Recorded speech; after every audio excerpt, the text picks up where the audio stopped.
လောကလည်းဘာမှသတိမရနတ်စည်းစိမ်ကအရင်ကြီးတဲ့အတွက်ကြောင့်9 ရက်လောက်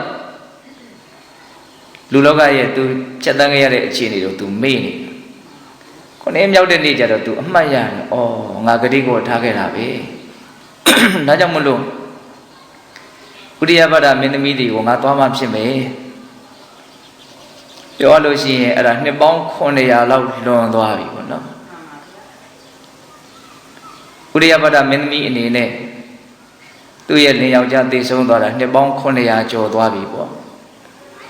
အဲ့ဒီချိန်မှာဘုရားလောင်းကဘလို့စိတ်နဲ့သူကသွားမှာတော့ဒီမင်းသမီးတွေကို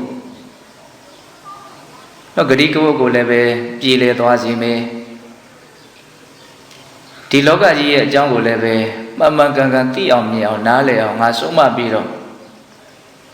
နတ်ပြည်ရောက်ကြောင်းတရားကိုဟောပြီးတော့နတ်ပြည်ကိုရောက်စီတဲ့အကျင့်မြတ်ကိုကျင့်စီမယ်အဲ့ဒီလိုနီးနဲ့အကောင်းဆုံးဖြစ်အောင်ငါသွားပြီးတော့ဆောင်ရွက်ပေးမယ်ဆိုပြီးတော့ဘုရားလောင်းကမုံမြတ်တဲ့ရွှေခြင်းနဲ့ရောက်လာတယ်ဘယ်အချိန်ရောက်လာတော့ဆိုတော့ဦးဇင်းတို့ညာဦးရနော်ညမိုးချုပ်တဲ့အချိန်ရောက်စီမီလေးလည်းထွန်းထားအိတ်ခါနီးလေးပေါ့အဲ့ဒီချိန်မှာဘုရားလောင်းကအဲ့ဒီထဲမှာဘွားကနေတော့လူလင်ပြူလေးပုံသဏ္ဍာန်နဲ့ပေါ်လာတယ်လက်ထဲမှာလည်းပဲလက်ဆောင်ပစ္စည်းကကင်ထားတယ်လက်ဆောင်ပစ္စည်းကဘာလဲဆိုတော့